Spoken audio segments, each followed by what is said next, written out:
গত 22শে এপ্রিল মঙ্গলবার দিন পহেলগাঁওতে জঙ্গি হামলায় নিহত হয়েছেন কমপক্ষে ২৬ জন পর্যটক এবং আহতের সংখ্যা ২০-র বেশি।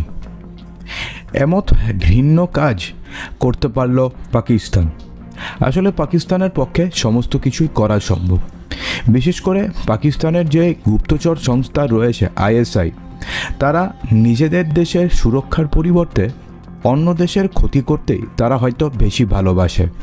সেই কারণেই তারা জঙ্গি প্রশিক্ষণ দেয় এবং ভাইদের উপরে গুলি চালাতে তারা বেশি হয়তো পছন্দ করে। অবস্থায় ভারত কিন্তু তাদের অ্যাকশন শুরু করে দিল। আপনারা সবাই জানেন যে নরেন্দ্র মোদী সরকার প্রতিরক্ষা ব্যাপারে কতটা স্ট্রিক্ট। এবার মোদী যে পাকিস্তানকে কোনোভাবে ছেড়ে কথা বলবে না, সেটা কিন্তু সবাই অনুমান করেই নিয়েছে। বিশেষ করে পাকিস্তানও ভালো করে জানে যে তাদের অবস্থা এখন কি হতে চলেছে। এই অবস্থায় ভারত অর্থাৎ মোদী কি করতে চলেছেন সেই নিয়ে কিন্তু একটা বড়সড় রিপোর্ট সামনে এসছে, যেটাই আপনাদেরকে জানাবো। তবে তার পূর্বে আপনারা কি চান যে এক্ষুনি পাকিস্তান অধিকৃত কাশ্মীর অর্থাৎ পাকিস্তান অকুপাইড কাশ্মীরকে ভারতের নিয়ে নেওয়া উচিত এবং পাকিস্তানের সঙ্গে সমস্ত ধরনের সম্পর্ক ছিন্ন করা উচিত? আপনি কি মনে করেন? কমেন্ট বক্সে জানাবেন। পহেলগাঁও হামলার প্রত্যাঘাত কী হবে সেই সিদ্ধান্ত নিয়ে বৈঠকে বসল নিরাপত্তা সংক্রান্ত ক্যাবিনেট কমিটি। প্রধানমন্ত্রী নরেন্দ্র মোদীর বাসভবনে ইতিমধ্যে শুরু হয়েছিল হাই ভোল্টেজ বৈঠক এবং ইতিমধ্যে শেষ হয়ে গেছে। স্বরাষ্ট্রমন্ত্রী অমিত শাহ থেকে শুরু জাতীয় নিরাপত্তা উপদেষ্টা অজিত ডোভাল সকলেই রয়েছেন সেখানে। মঙ্গলবার পহেলগাঁওয়ে হামলার খবর পেয়েই প্রধানমন্ত্রীর নির্দেশে সেখানে পৌঁছে যান অমিত শাহ।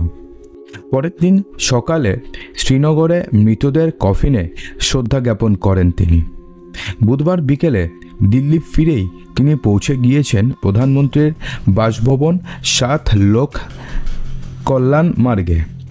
স্বরাষ্ট্রমন্ত্রী ছাড়াও সেখানে রয়েছেন বিদেশমন্ত্রী এস জয়শঙ্কর এবং জাতীয় নিরাপত্তা উপদেষ্টা অজিত ডোভাল, রয়েছেন প্রতিরক্ষামন্ত্রী রাজনাথ সিং। ইতিমধ্যে পাক অধিকৃত কাশ্মীরে অন্তত ৪২টি জঙ্গি ঘাঁটির সন্ধান পেয়ে গেছে ভারত। ওই এলাকায় এখন মেন লক্ষ্য ভারতের। সেনা হামলা চলছে বলেই খবর।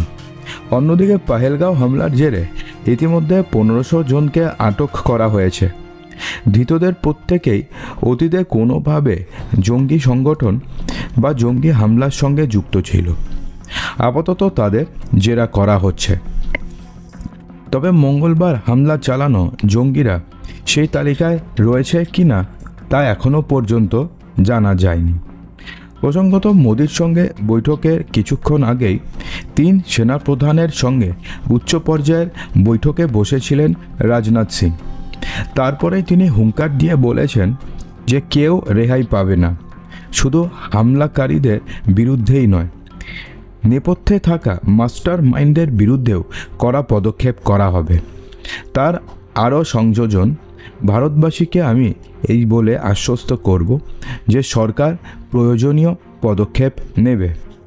আততায়ীরা কিছুক্ষণের মধ্যেই খুব জোরালো এবং স্পষ্ট জবাব পাবে।